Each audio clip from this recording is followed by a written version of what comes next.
যদি প্রশ্ন করি যে আমরা কেমন সরকার চাই, কেমন শাসক চাই, কেমন শাসন চাই, তাহলে উত্তরে আসবে কি যে আমরা এমন সরকার চাই যিনি ইনসাফগার হবেন, নীতিবান হবেন, যিনি জালেম হবে না, অত্যাচারী হবে না, টাকা আত্মসাৎকারী হবে না, পাচারকারী হবে না, ইনসাফগার হবে।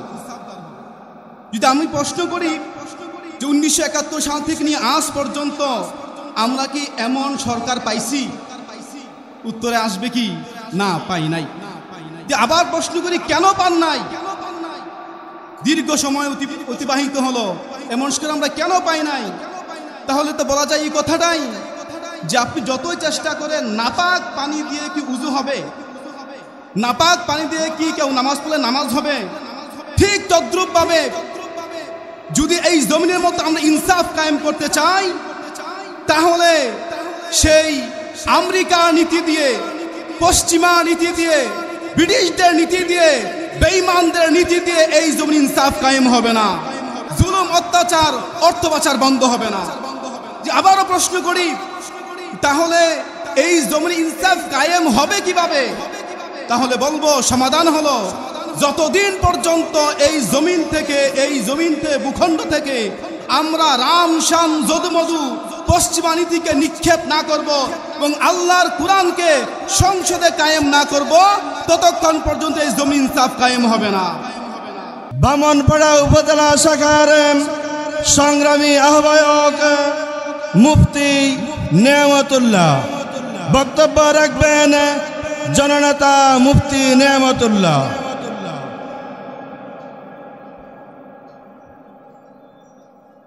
আসসালামু আলাইকুম রহমতুল্লাহি ওয়া বারাকাতুহু।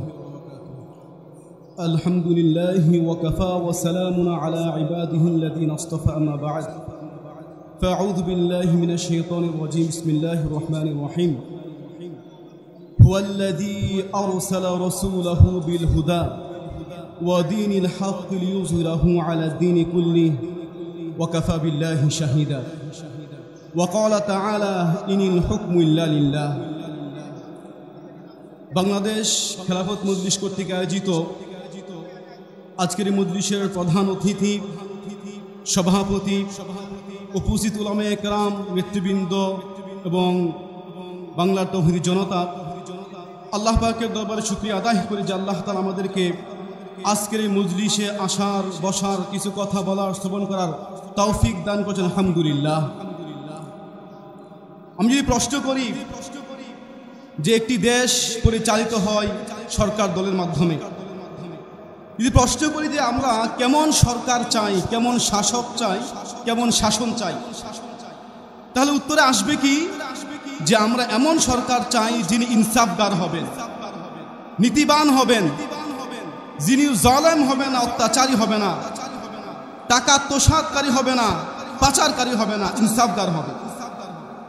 যদি আমি প্রশ্ন করি যে 1971 সাল থেকে নিয়ে আজ পর্যন্ত আমরা কি এমন সরকার পাইছি, উত্তরে আসবে কি না, পাই নাই।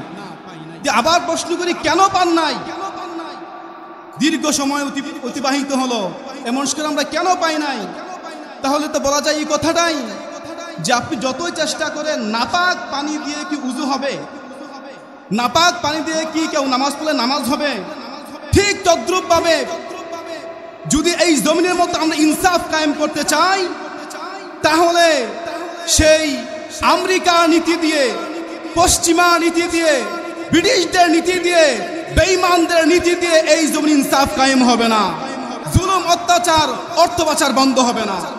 যে আবারও প্রশ্ন করি তাহলে এই জমিন ইনসাফ কায়েম হবে কিভাবে, তাহলে বলবো সমাধান হলো যতদিন পর্যন্ত এই জমিন থেকে, এই ভূখণ্ড থেকে আমরা রাম শাম যদুমধু পশ্চিমা নীতিকে নিক্ষেপ না করব এবং আল্লাহর কুরআনকে সংসদে কায়েম না করব, ততক্ষণ পর্যন্ত এই জমিন ইনসাফ কায়েম হবে না। এবং যতদিন পর্যন্ত খেলাফত কায়েম না হবে, খেলাফত কায়েম করতেই হবে, ইনশাআল্লাহ কায়েম হবেই। সুতরাং এই খেলাফতকে কায়েম করতে হবে, আল্লাহর কুরআনকে সংবিধানের মধ্যে প্রতিষ্ঠা করতে হবে, কোরআনের আইনকে বাস্তবায়ন করতে হবে। সুতরাং ভাইয়ের আমার, সংক্ষিপ্ত কথা হলো এই, আমরা আজ এই মজলিস থেকে, এই কোন সমাবেশ থেকে ওয়াদাবদ্ধ হই, আল্লাহর জমিনে আল্লাহর আইনকে কায়েম করার জন্য, আল্লাহর বিধানকে কায়েম করার জন্য, খেলাফত ইসলামকে কায়েম করার জন্য যদি অর্থের প্রয়োজন হয় অর্থ দিতে হবে, রক্তের প্রয়োজন হয় রক্ত দিতে হবে, জীবন দেওয়ার প্রয়োজন হয় জীবন দিতে হবে ইনশাআল্লাহ। সুতরাং আমি আবারও বলি, আমাদের এই বাংলাদেশ খেলাফত মজলিসের আমির শাইখুল হাদিস আল্লামা মামুনুল হক সাহেব, আপনি সামনে এগিয়ে যান, আল্লাহর দ্বীন কায়েম করার জন্য সামনে এগিয়ে যান। ইনশাআল্লাহ আপনি বলবেন আমরা আপনার ডানে আছি, আপনার বামে আছি। আপনি যদি বলেন এই দ্বীন কায়েমের জন্য অর্থ দেওয়ার অর্থ দেব, রক্ত দেওয়ার রক্ত দেব, প্রয়োজন ইনশাআল্লাহ জীবন দিতে রাজি ইনশাআল্লাহ। কথা এক, রামশ্যাম যৌতুক বুঝি না, এক কথা, হয়তো খিলাফত নাইলে শাহাদত। রাজি কিনা বলেন? হয়তো খিলাফত নাইলে শাহাদত, অন্য কোনো স্লোগান আমাদের নাই। আল্লাহ কবুল করুক, আমিন।